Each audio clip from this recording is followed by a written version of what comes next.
also wanted to make sure we got to this question because I know you always are talking with people around the industry and you've been in so many of these kind of talks and people giving advice all the time. Is there some best advice that you have for students right now before entering the industry, either from your own experiences, others' experiences you've heard, just like all the wisdom now after all these sports uh, industry conversations you've had, um, that they would make sense for people, like in this group. Like I know there might be a few people in our group that have had some type of experience in the industry, but for people that are looking to break in, is there anything that comes to mind specifically that you want to share? Yeah. No, this is another good question. I mean, I've been given so much advice. Some of it I took, some of it I didn't.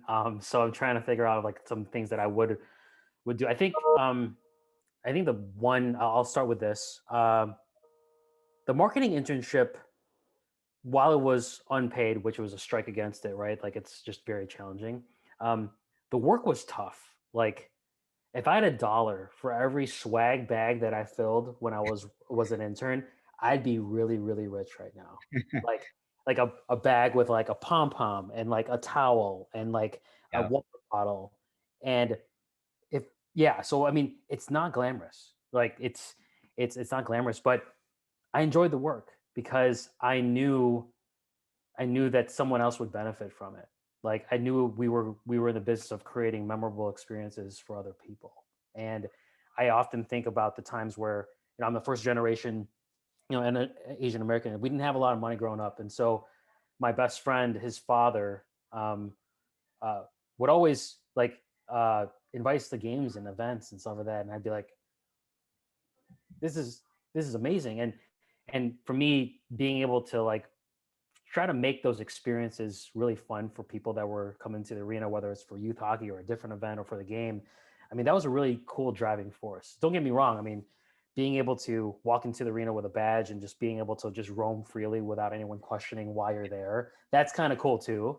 But yeah, it's a lot of hard work. And what I see, to be completely candid with you all here, and then, at the end that this is like, you are my people. Like we've never met before, but you go to Wayne State, so we can relate. Like there's a lot of folks that I guess have this sense of entitlement when it comes to sports, whether they maybe played on a high school level, collegiate level, sure. um, and they feel that they're owed something.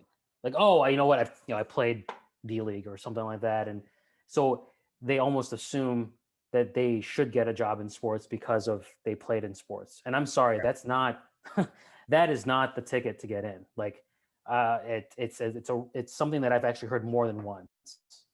Folks just assuming that they get a job because they played in sports, and that's not the case. Because if that were the case, then everybody that played sports would work in sports, right? So that's one big piece that I wish folks would understand is that you got to put the work in. Like Yeah, is as mundane as you may think it is or whatnot, it all adds up. Like there's so many different components into making a game day happen, making an event happen, making a memorable event happen, and everybody counts, everything counts. And so don't be beneath the work. I think that's probably for sure. like you don't think that you're above that at all. So that's super important. I think the other one, especially in this time, I mean, this is a weird conversation to have because it's been a full year of doing this remotely. Like as I mentioned at the top before people started trickling in, I'm a people person. Like I will high five, I will hug you. I was like, "What's up? What's going on?" I am that guy, and so not be able to make those relationships or meet people during this time is challenging. Like it is challenging, and I cannot. I wish I knew how you were feeling. Like I wish I don't claim to know that, but I know how I can see how difficult it is, because relationships are key. Like I'm certain other speakers have mentioned that before. The relationships to this business are key, and so if you're trying to create new relationships, if you're trying to break into the industry, yeah, there. I mean, I think executives are way more accessible now than they've ever been before. Like we live in a world where you can get in touch with somebody with one click. Like you Mm. can get in touch with the the part that that I'm seeing as a big miss right now is that folks will reach out to people on LinkedIn, myself, my colleagues at sports biz camps, other people who spoke at sports biz camps. They'll reach out, but with no note, like no context for how you know about them or who referred you or why you're reaching out, what's your purpose for reaching out. I've got 75 LinkedIn requests. It's sitting in my LinkedIn account right now. None of them have any background. Like, and don't get me wrong, there's some folks in there that are not just students, but they're like VP or like president and stuff like that. Like, I don't know you.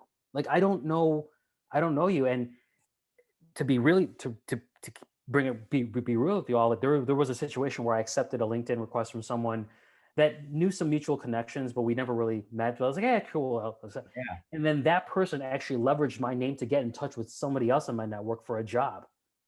And it's like, oh yeah, I know Kevin. Like, no. And then that person got back to me and said, hey, do you know this person? He said that he knows you and you're LinkedIn with him on LinkedIn. Like, no, I don't. I don't know. So I've been pretty gun shy in those type of things. I want to be able to build a relationship with the people that I network with. So I think that if you're gonna try to meet people, like lead with value, like lead with genuine curiosity as to what they are. Don't expect that they're going to give you a job. Obviously, you want to have a good first impression. You want to give them your background, where you're going, what you want to do, and just be sure to follow up. Just be sure to follow. Hey, thanks for the time. Really appreciate that. I really thought what you meant. Like, let's keep in touch. And little stuff like that can really go a long way. And if anything, this is the time to do it. Like, this is a time to meet people.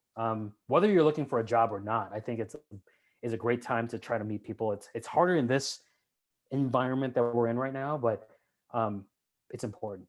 It's really important.